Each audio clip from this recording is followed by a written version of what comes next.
আমাদের বাস্তব জীবনে এমন কিছু কথা যা আমাদের জানা এবং বোঝার খুব প্রয়োজন, কারণ এই বাস্তব কথাগুলো আমাদের জীবনকে সহজ এবং সরল করে তোলে। তাই বন্ধুরা, আমার এই বাস্তব জীবন চ্যানেলটি আজই সাবস্ক্রাইব করে রাখুন। আপনারা সবাই জানেন, অতিরিক্ত মোবাইল ব্যবহার করা, নিজের সময়কে নষ্ট করা, প্রয়োজনীয় কাজকে পরে করব বলে রেখে দেওয়া, এই সব কিছুই আমাদের জীবনকে নষ্ট করে দেয়। আসলে এই সব কিছুই হলো নিজের জীবনকে এবং নিজের কাজকে ফাঁকি দেওয়া ছাড়া আর কিছুই না।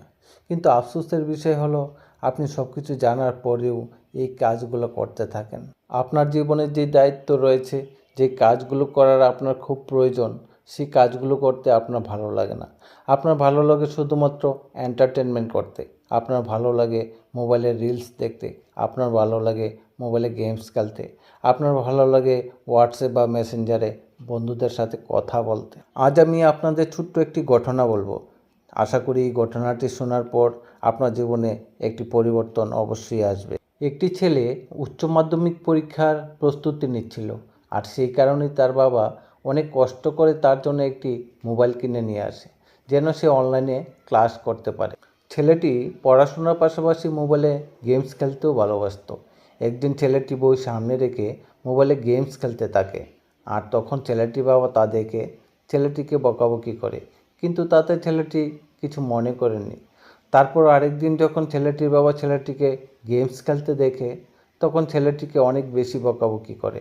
তারপর ছেলেটি ভাবে, বাবা আমাকে অনেক বকাবকি করে, আমি বাড়ি ছেড়ে চলে যাব, আর বাড়িতে ফিরে আসবো না। ছেলেটি বাড়ি থেকে বেরোনোর সময় মনে মনে ভাবছে, যতদিন না পর্যন্ত আমি জীবনে কিছু করতে পারবো, ততদিন পর্যন্ত আর বাড়ি ফিরে আসবো না। সে সারাদিন রাস্তায় ঘুরতে ঘুরতে সন্ধ্যা হয়ে যায়, আর সে একটা নদীর ধারে বসে পড়ে। সে নদীর ধারে বসে বসে মোবাইলে গেমস খেলতে থাকে। কিছুক্ষণ পর তার মোবাইলের ব্যাটারি লো হয়ে যায়। এদিকে সন্ধ্যা হয়ে এসেছে, কোনো কিছুই পরিষ্কারভাবে দেখা যাচ্ছিল না। তখন সে দেখে তার পাশে একটা ব্যাগ পড়ে আছে। হতে পারে কোনো মানুষের কাছ থেকে ওই ব্যাগটা পড়ে গেছে।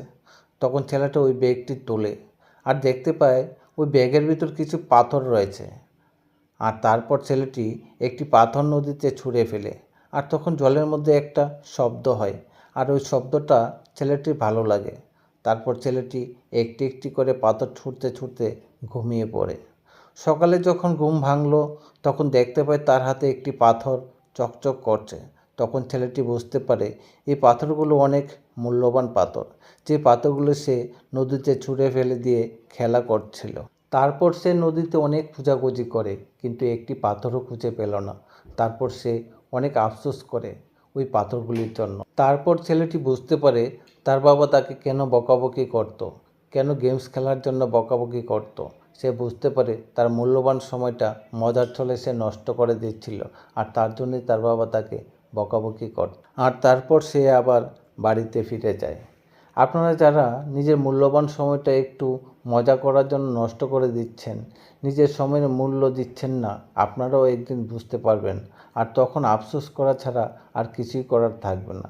তাই নিজের সময়কে নষ্ট না করে নিজের প্রয়োজনীয় কাজে ব্যবহার করুন, তাহলে হয়তো কোনো। বন্ধুরা, আজ এই পর্যন্তই, দেখা হবে আগামী ভিডিওতে। তার আগে চ্যানেলটা সাবস্ক্রাইব করুন।